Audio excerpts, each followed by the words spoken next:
This is David Perry, and welcome to 10%, your LGBT TV for Northern California. Tonight, we meet the Reverend Otis Charles, the first openly gay bishop in any Christian religion, and Andrea Shorter from Freedom to Marry, talking about what went wrong with the No on 8 campaign. That's all tonight on 10%.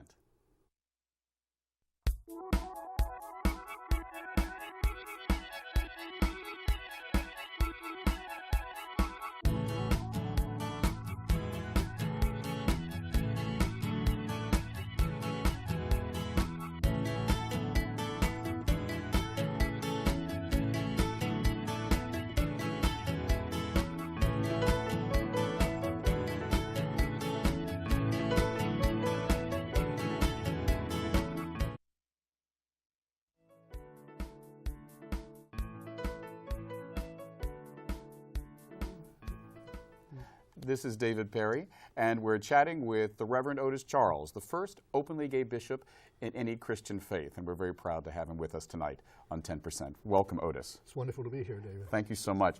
You know, we were just chatting about your long history in the church. How long have you actually been an ordained priest and then a bishop? In 2011, I will be 60 years as a priest, Wow. 40 years as a bishop. You know, I've had the great honor of being with you and your husband in your home and seen a picture of you as a young priest shaking hands with Eleanor Roosevelt. Yes. Did you ever think that someone who met Eleanor Roosevelt as quote-unquote a young straight cleric would be sitting here as an openly gay man married to another man? It never occurred to me that it was possible. Mm-hmm. That's part of the reason that I was married to heterosexually, because I lived in that fiction that was true of my generation, that we were not the person we were supposed to be. Somehow we had to be like the norm all around us. But now, was that something that was urged on you by family or by religion or all of the above? I suppose all the above. It sort of was in the ether all around you, that it was not who you were was somehow bent, and that was a very negative term at that point. Mm-hmm. You know. And we were talking earlier about in some religions, they still put forward the idea that homosexuality is a choice. What do you say to people who still say that as an 83-year-old man of faith? Well, I usually say that they haven't been talking to very many gay people, because if they had, they would know that every gay person would say to them, this is not choice, this is who I am. And, you know, the journey for some of us has been to come to the point where we could embrace that and rejoice in that and celebrate that and live fully out of who we are. I think the distortion and the abuse that's present in religious communities is literally forcing individuals to try and be who they are not, when God calls us to be as fully as possible the person that we are. Now, you use the words distortion and abuse. Do you think that those are ideas and concepts that still exist in communities of faith with regard to lesbian, gay, bisexual, and transgender people? You can't say to somebody that they're disordered and that not be abusive. If I say to you that there's something about you that's unnatural or disordered, I am abusing you. Mm-hmm. Mm-hmm. Tell us a little bit about your history. I know you were originally from Connecticut, first married, have 5 wonderful children. What was your personal journey, both as someone who came out as a gay man and also someone who discovered, I guess the right phrase is, a calling to serve people and your God?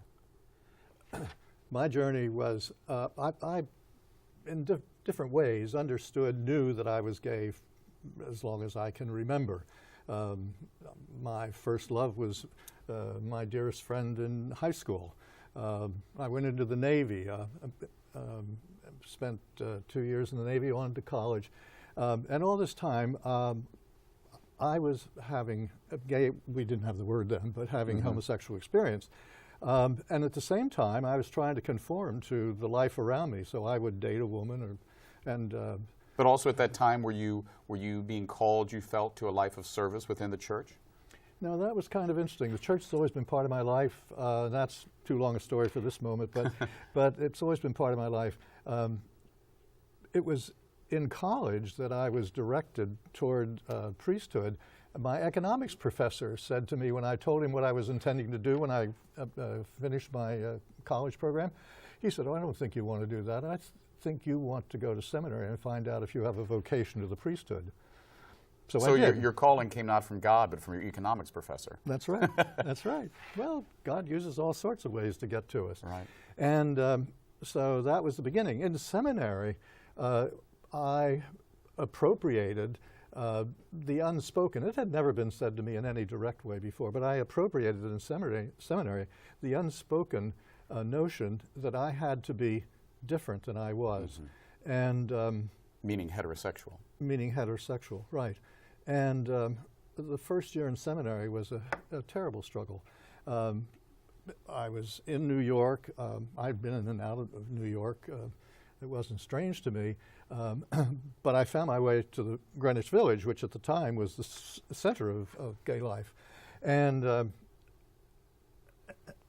so I had a relationship during that first semester at seminary, but it became clear to me that this was not what was expected. And so I tried to put that away, and I remember walking through the streets of New York with my eyes on the sidewalk because I couldn't look at there were too many beautiful men. You didn't want to be tempted. Right. Yeah. And then that spring, that summer, I was in a program there in the city working with inner city kids, and the first day of the program, I met on the steps this young woman who was going to be one of the staff also. I said, "I'm Otis Charles." She said, "I'm Elvira Latta." And 6 weeks later, we were engaged. Right. And I thought God had answered my prayers. Right. And so the next 10 years were about trying to live into that marriage. A heterosexual life. Right. I know you're in the middle of your memoirs now, and your life has been rich and full, and I hope to have you back on the show again when the book is completed. I know your husband and your friends are encouraging you to finish it. It'll be very interesting.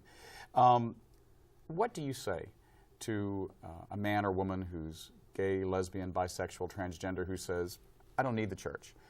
Maybe I don't need God"? What would you say to them? How can they feel welcome in a community of faith? And specifically talk about your church and the struggles the Episcopal Church has gone through to accept openly gay bishops such as yourself and other clerics and community members.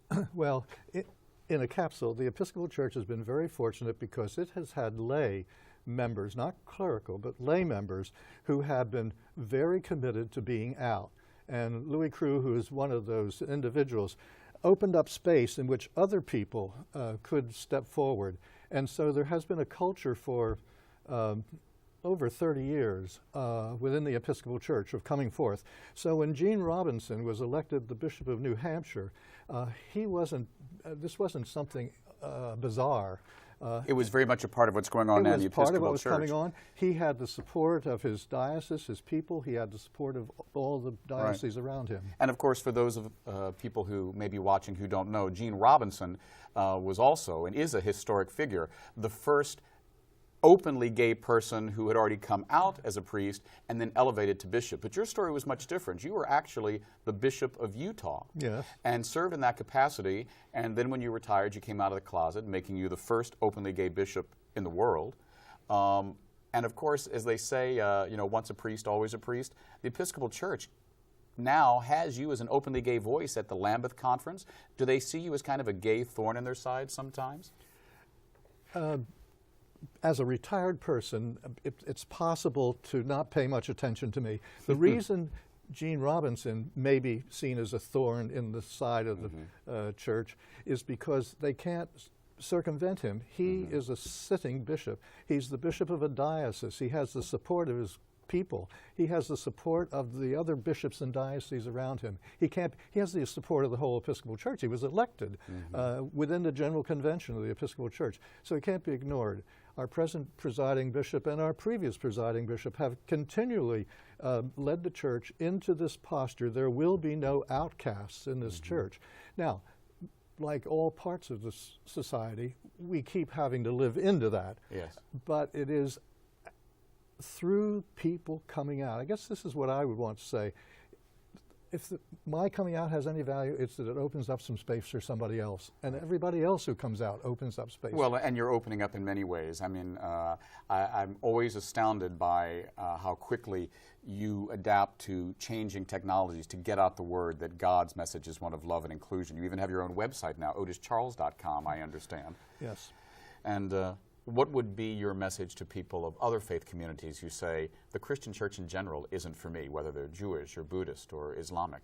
What would you say specifically Well, what I'd to them? say to the individual is, I believe every human being is a mystical being, that everybody has a spiritual as well as a physical reality to their being, and the discovery of the mystical aspect of ourselves is what the church is supposed to be liberating, and what any religious community is supposed to be liberating. So that's our calling. And for the last year, I've been in a parish, as you know, Trinity Church here in San Francisco. A very historic parish. The founding church, Episcopal Church, west of the Rockies. And there, what I've tried to get across and share is you are an individual with huge potential, and the church is presumably the vehicle to support you in releasing that potential. So as a bishop, someone whose religious vocation draws its lineage from, according to tradition and the Bible, the apostles, the 12 anointed of Jesus Christ, you really believe that that message of Jesus to love one another is paramount in your experience as a gay man? It's a central message, and it's the message of all religious traditions today. Oh, I'm sorry. I don't mean to interrupt. Obviously, we're going to have Otis Charles back. This is David Perry. Next on 10%, Andrea Shorter.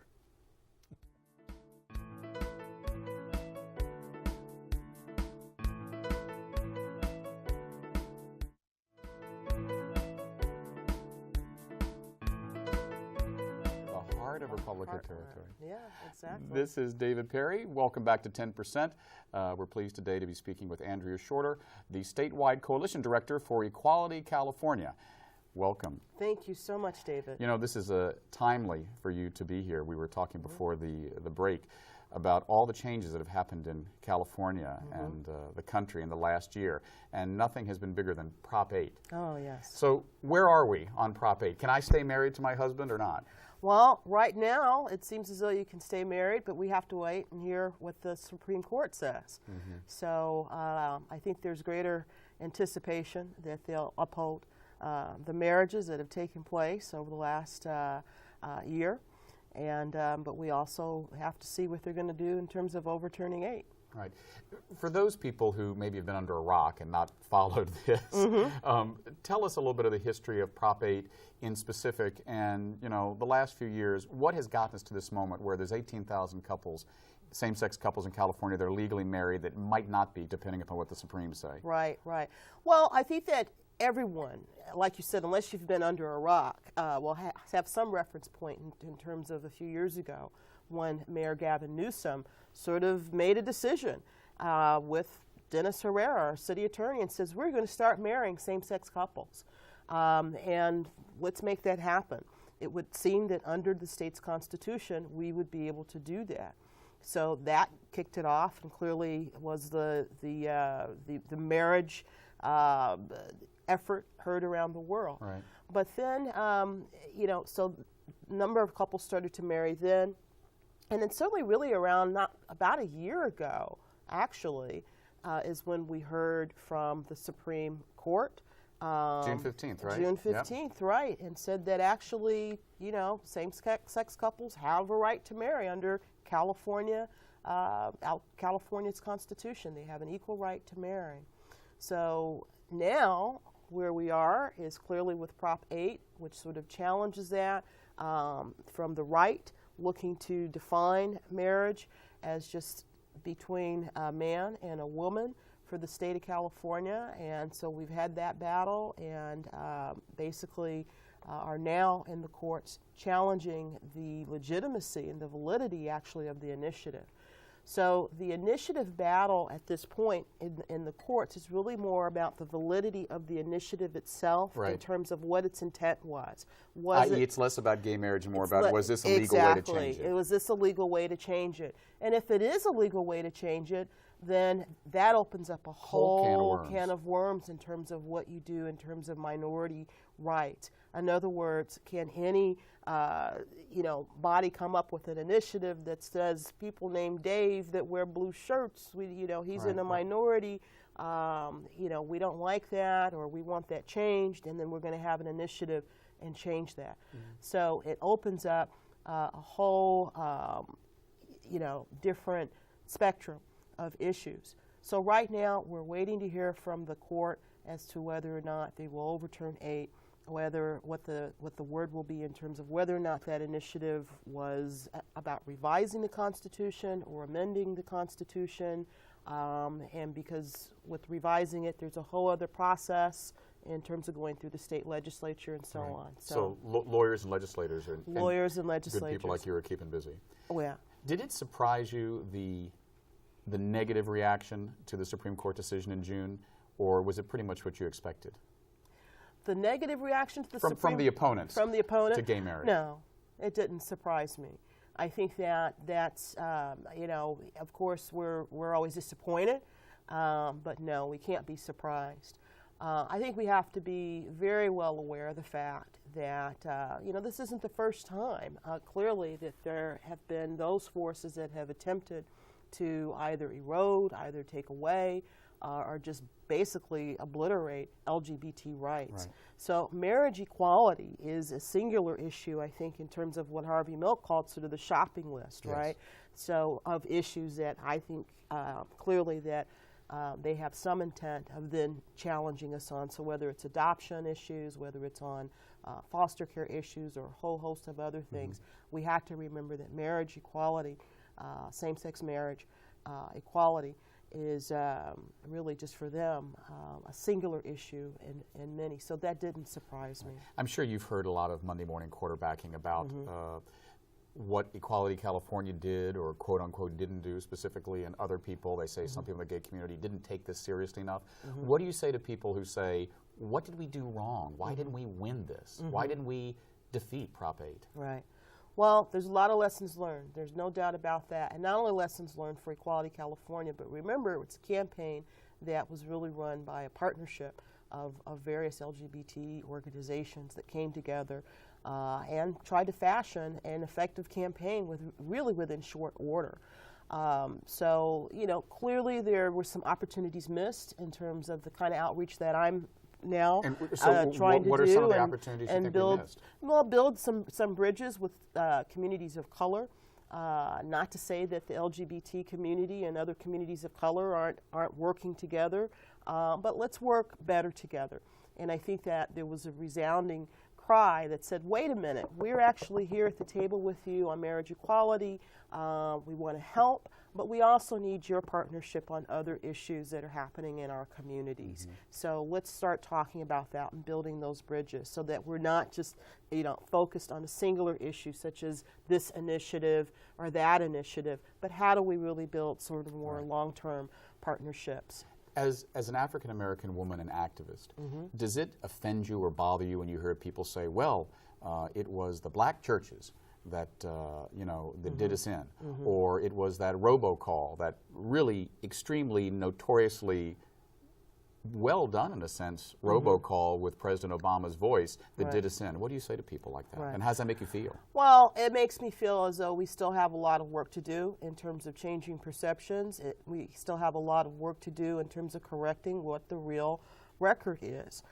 The record is that actually African Americans did not vote nearly at the disproportionate and radically disproportionate rate that was reported early on as in the exit polls or interpretations of exit polls. That's Republican PR people. Yeah, so I think that we have to understand that there is a value in perpetuating the idea that black folks voted overwhelmingly against LGBT rights, when in fact what you will see now from the David Binder report, Cheryl Egan and others, is that really the African American vote was somewhere around 57, 58%. Now that's still high to me, but the issue is that is not out of proportion to other groups that voted against us. So whether Latino populations, whether Catholic populations, some others, if you were Republican, I think you voted 85% against us. Right. So we had to keep things in perspective. So my disappointment was really more that people sort of fell for the okey doke and fell for the idea that, well, of course, Yes. African Americans They were looking voted for a this scapegoat. way. They were looking for a scapegoat, Sure. and they were looking for a way to, again, continue to divide people that should be joined together. On an international level, where does this issue stand? I mean, my husband, for instance, is extremely proud that he is, as a Spanish citizen and U.S. citizen from a country that 25 years ago had a fascist dictator and now has gay marriage. He just finds that astounding. Right. Internationally, what countries allow same-sex marriage, and where are we in the United States on this? Right. Well, I think the two of the countries that I think that are really important for us to always look towards, I mean, for one, you know, Sweden has always been, you know, a primary reference point. But South Africa, a lot of people don't realize, yes, that South Africa in its constitution, and in fact I've met with some of the activists there that have helped to make that happen, and really made the post-apartheid movement, the post-apartheid environment for South Africa real and alive for LGBT folks. So It's so moving when you read about South Africa's journey. It's like, it was so bad that when they finally tasted justice, they were like, everything bad, we're just getting rid of it. Or when I read that wonderful quote on the Equality California website from Coretta Scott King, it really does something to you. Right, it does something. Actually, that's on the Marriage for All. Sorry about that. Thanks for the correction. That's quite all right. But let me tell you, I had the opportunity to actually work with Coretta Scott King, as well as folks from Desmond Tutu's office, going to South Africa with the AIDS Memorial Quilt when I was there, going to the historically black colleges and universities and working with Mrs. King to start building some of those bridges between the African American LGBT communities, although, you know, at that time it was around AIDS. So her words continue to inspire us. But she knew then that, yes, the issue of same-sex marriage, it has absolutely, it is appropriate as a civil rights issue. And second to that, she says it will do nothing at all to anybody else's marriages. So if you are worried about that, then, you know, what are you worried about? Let freedom flow down like a mighty stream. That's right. Yeah. In our last few minutes, can you give some advice to lesbian and gay, bisexual, transgender activists about what they should do and where they should go for more information in our last few moments? Right. Well, I think that one of the wonderful things is that we have a number of activities that are happening that have sprung up. Not only Equality California continues to take the lead on the issue, but we've got organizations like One Struggle, One Fight, just kicked them off for their 5-day march to Sacramento a few minutes ago.